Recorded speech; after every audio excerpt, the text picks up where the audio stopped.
I'm ready when you guys are. We're ready. We can just share. Alright, cool. Alright, so what's going on? I'm Kevin McStrath from Operation Everyday. We're meeting up with Empress Hotel today. These guys are opening up for Van Hunt tonight down at the House of Blues in Cambridge and Dallas. So what's going on, guys? How's it going? Good. So how'd you guys hook up with Van Hunt? How's the tour been going? You want to take it? Yeah, it's going great. How did we hook up with America? Okay, well, sorry, we're a little delirious. We've got van lag. Okay, hooked up with Van Hunt. Well, we got submitted. We got submitted for a support slot, and we got accepted. It's really simple. Our label, Park the Van, the guy that runs the label, Chris Watson, has some contact with their agent, and apparently they were asking Park the Van information about another band for support, and then that, that didn't work out for whatever reason, and he submitted us, and they were like, we dig the tunes. Van's like a big fan of our band as well. So. Yeah, and I actually, after talking to Van Hunt's tour manager, they said that he got the list of bands, our name came up, and they listened to us on MySpace, and they picked us within a couple of minutes after listening to our tunes on MySpace. So they went through a bunch of different acts, and so that we were what he wanted to be promoted with. Did you really say MySpace? Yeah, he went to MySpace with us, which I thought was dead, but no, it like really, like, as far as the tour itself, we went into it not knowing what to expect, because Van Hunt's music is quite different than ours, but it's been obvious to us that his crowd is really into They're just into good music. Period, and I guess our music's pretty good. Nice. So you guys getting crowds showing Yeah, up? we've been selling a shitload of merch. Nice. People have been really digging it. It's been awesome. It's been a great tour. Is this the first tour that Empress Hotel has done as a band, as coast to coast? Yeah, coast to coast. This is the we've longest. mainly stuck in the southeast and the east coast. Cool. In Texas. We've done a good bit of traveling, but again, it's been regional and hasn't been this daunting or extensive. I mean, like earlier this year, we went all the way up to Portland, Maine. So we did like the whole East Coast and a bunch of cool cities. But yeah, and also this is our first tour as a just support, for a lot of dates with the same band. It's our first tour with excellent weather too. Yeah. Oh my God. Yeah, you guys lucked out. So far, knock on wood. We gotta see what Minneapolis brings. I know exactly what Minneapolis is going to bring. Right. No, bro. We'll see. Cool. So you guys, any new material? Like I was reading, you guys are recording. Yeah. April, May. So did we record April, May? We recorded in April. We were supposed to be for the 1st of April. It got pushed back a week. So yeah, April, and then we got finished, I guess, roughly a couple weeks before we left for tour, for this tour. All right. Finish the LP. Finish track. And we do have some brand new material that we've actually written on the road, and these past couple of days, I guess past week, we've actually written some new material that we're actually performing this evening. Nice. And I was reading that. Is there a plan to release 2 albums next year? Yeah. Wow. I read the interview. I listened to the interview you guys put up a couple. Oh, with Holly? Oh yeah, Well, she's coming to the show. We're going to release this LP next year for sure. In the spring. But we want to get to work on new material as soon as possible after that, because me and Ryan wrote the songs like a long time ago. So I know not. I mean, I've got a handful of items that I can't wait to work on as soon as we get finished with. we've already been playing with some new ideas too on the road. Yeah, like the idea would be like, if it's possible, if the stars align, we can get back in the studio before the next record, the LP comes out. That'd be ideal. So we'll see how it goes. Record them while we're still good and energetic, like Van Halen's first 2 albums. Nice. Double trap. Huge influence on us. Nice. So summer, I was reading through around the summer, you guys were laying pretty low. Yeah. Mike, I saw you were not touring, but gigging with Little Maker. Yeah, it's my solo project. So that's a solo project, Yeah. but you got a band surrounding it too? Yeah. Cool. And you guys were recording some, a little bit this summer too? I recorded an EP's worth this summer, and I'm going to get back to work on next year.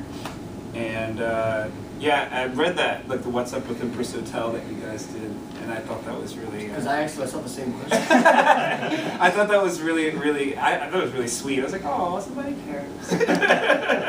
But we've just been working on trying to perfect this album, Yeah, definitely. And so I've been busying myself with other projects as that's been going on. So just stay busy in New Orleans. Nice. So, like Nate and myself, we caught off on you guys right around the time when you released the EP. It kind of seemed like it's a little like a soft release, just letting it get out there. And there's been pace, there's been people that have been really into it and pushing you guys forward. But is the approach to kind of wait it out, play around, get your chops up, and then aim for next year as your release year? The idea of a soft release is exactly what our goal was there. Like when we hired Big Hassle Media for PR, that was like our game plan. It's like we just give people a little taste. We don't want to rush things. We don't want to for lack of a better term, blow our wad. Yeah. Right out of the gate. Because like a lot of bands that I know personally, and the bands you see, like they have a really strong first release and then they just fall off the earth. Like you never hear from them again. We want to build a fan base like organically and like over a long period of time and develop a real career out of this band. That's our goal. How's it feel so far? Man, it's been awesome. Like, having the little lull in the summer was actually awesome because when we got back to work, when this tour came up, it was like we were all energized and refreshed and like ready to put forth a lot of effort into this tour. And with the record too. We started recording the record in April, took a little break, finished it up right before this tour, and we're all better people because of that little For lull. sure. So the sound of the EP, and we've heard a couple tracks. With Holly, you guys released acoustically, or released a set acoustically. Yeah, you saw that set? Yeah, and it seems like direction, it's hard to gauge direction off of one song, but Holly's got more of a pop sound to it, Yep. where some of the earlier tracks got a little more experimental side to it. Did you feel, as a band, you got a lot of experimental side, you got a lot of pop mentality. How do you bring those together to make something that's new? Well, first off, the first the EP and all those first tracks that were recorded were done with Micah and myself. Just in a bedroom, working on a computer, working out ideas and trying to figure out where they fit together. And we've been having lineup changes over the past year, and we finally kind of found whether this core lineup is going to continue. This is the core, and just trying to see if we can feed up each other. While we're playing live, even.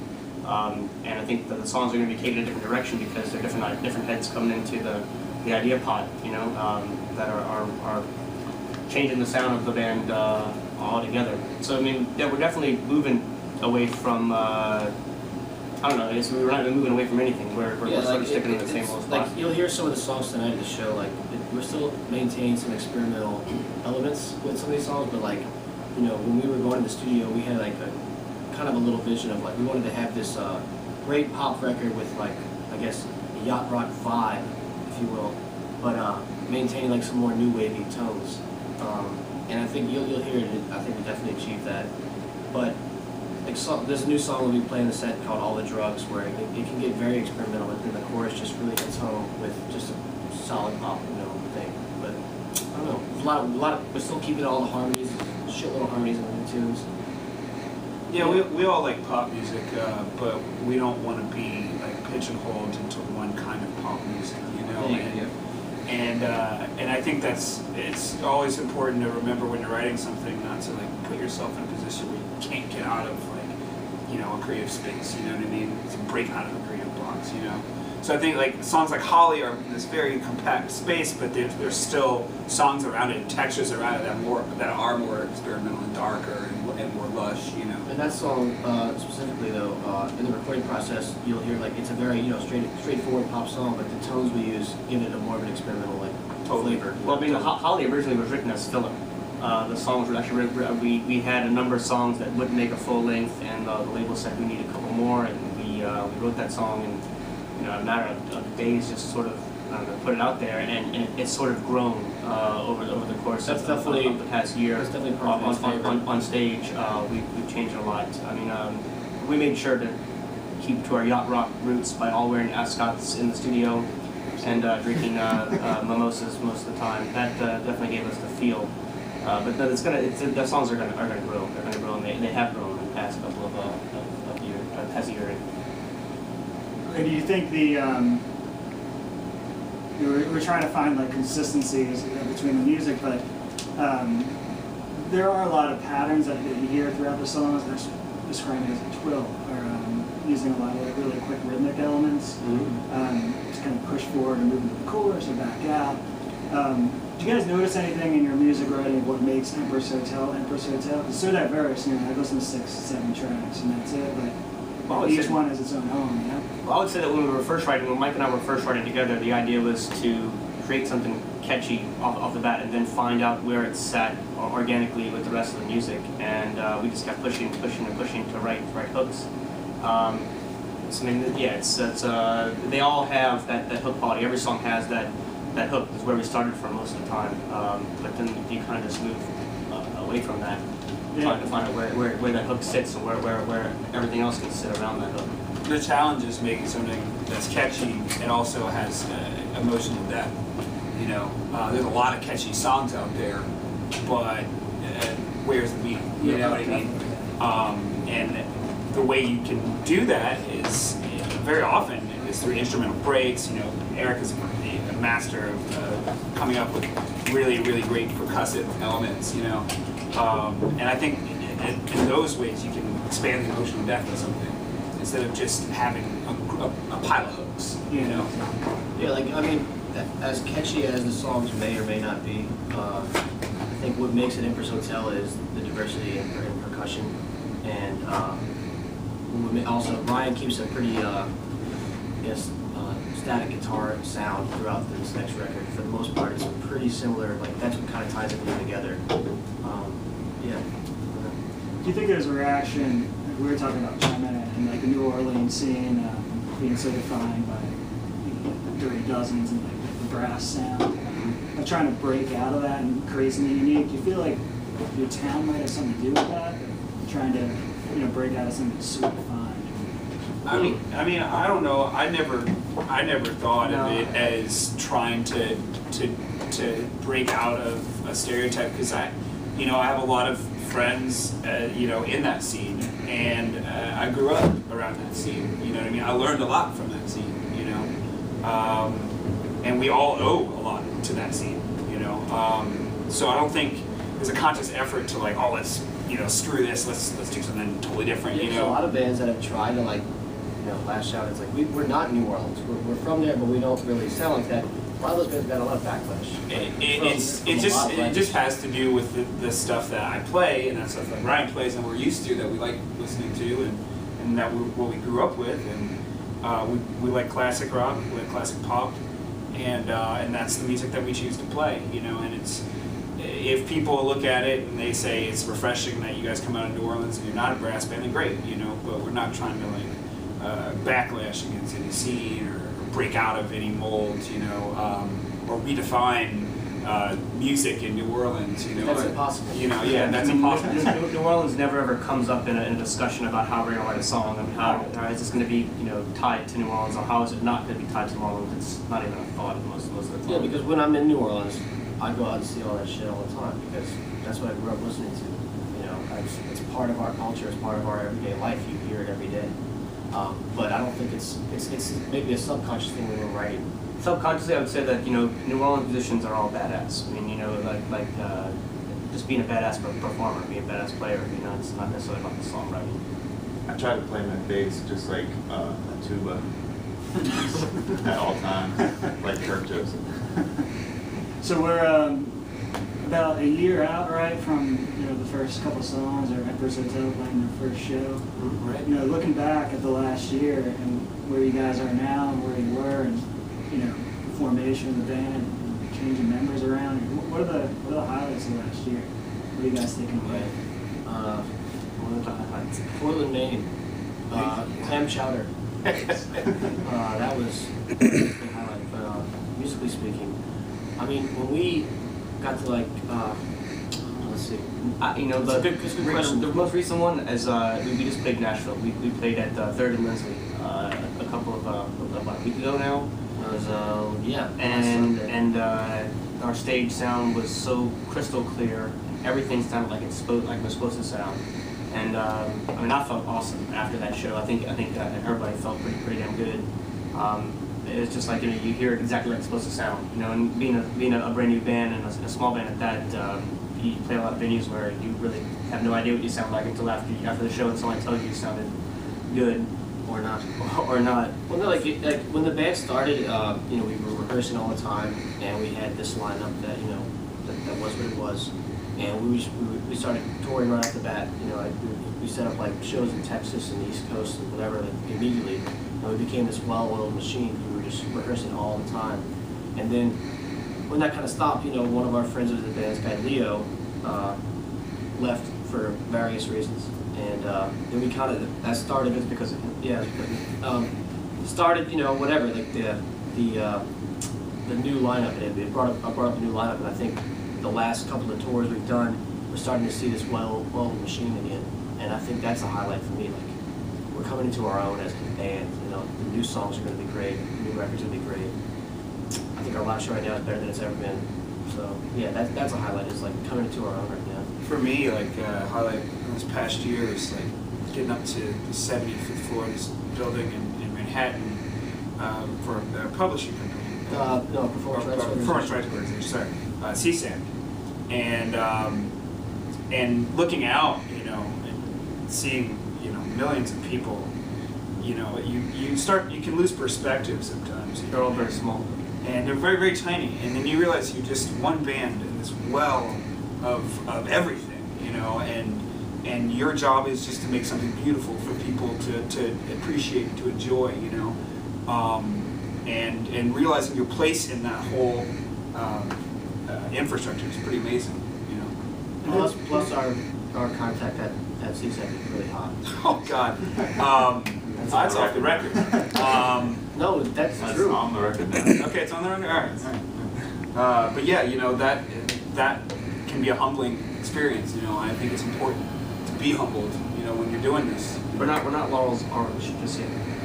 Lars Ulrich. Ulrich. We're not Metallica. I do think that it's interesting you say that, though, because the internet landscape, and you know, one thing I've been arguing, you know, with my friends is that, you know, you got more opportunity now as a band. You can throw your music out there and someone can latch onto it. But do you feel like that idea sort of resembles the online music world, or how people listen to music now that you don't need? And I steal music still. I think that you're inundated with just everything. You have everything in your fingertips. It's not. Everybody knows this, but I don't see how anybody can ever not want to listen to new music. And so, I mean, the majority of people that I run into, music is still a part of their everyday routine because it's just going on behind the scenes. But I think as long as you have these niche markets of people that want to find out about new music every day, then bands like us are going to succeed. I think it's important to, for me, I think writing something or making something that is that lasts is more important to me than having this immediate success, you know. And you know, you have the internet landscape that you mentioned. There's so many bands that like will be, Pitchfork will give like a 9.5 and bam, they'll be like huge, you know, in a day. And then 2 years from now, where are they? You know what I mean? Well, everybody's attention spans are They're so short because you know, and that makes it harder for us. I mean, it actually gives us more of an opportunity because we have to be constantly changing. We have to constantly be working towards something. Well, else. and we have to write something. We have to make something that is going to last and stand the test of time. You know, and not just something that's going to be a hit today. Flavor of the week. You know, yeah. Like my goal is always to write something that my dad will appreciate. And he only appreciates the the 60s. He only likes Pink Floyd. He only likes Pink Floyd. That's about it. So I'll just kind of round things out and just, you know, what's next on the docket for Empress Hotel? What are you guys looking to? We're gonna go and write a really crazy emotional record. Yeah, we want to get that we all feel from, because you know want to this get darker with your music. this last record, like I said, like Mike and I were we're both exploring new territory that we never had stepped foot in before. You know, Mike has definitely been into this really emotional folk rock kind of style and that scene, and he's definitely really good at that. And my previous work was more of an experimental psychedelic jazzy stuff. jazzy almost. kind of Yeah, thing, yeah, yeah. and I wasn't worried about pop at all. I think I stayed away from 4/4 like the plague. He used to pretty much only write songs that were 7 minutes long, and Yeah, that's yeah. it, So, you so know. this is a brand new territory, and we were just really working hard. I mean, we wrote all these songs within the course of 2 to 3 months. Yeah. Spending 5 days a week every single week, just writing and writing and writing hooks. So now that we've kind of got our footprint out there, and people kind of have something to associate with Empress Hotel, I think the next step is we want to write something that is going to be a little bit more emotionally fulfilling for us. So that's definitely going to be the next round. I mean, we're actually trying to work on some stuff while we're out here on the road, which is something we've never actually had the ability to do. There's a few The ideas. iPad's nice. There's a few ideas you'll see at the show tonight that we've kind of, come up with on the road. But I mean, like now that we've only been together for about 1.5 years now, at least us four together, we're starting to learn each other a little bit more, and we know where that person's going to go. We know what Our strengths are. and I think that's going to make the next step, the writing process, a little more organic and democratic. Yeah. So it's definitely going to be, I think, a little easier in the next wave. It's going to be a lot more fun. Cool, guys. Well, thanks a lot. I really Thank you. appreciate it. Fantastic. And best of luck. And check out Empress Hotel Facebook, on Twitter, everywhere online, and check out Operation Band for more updates from Empress Hotel. Good luck, guys. Looking forward to Thank tonight. you. Thank you. Thanks.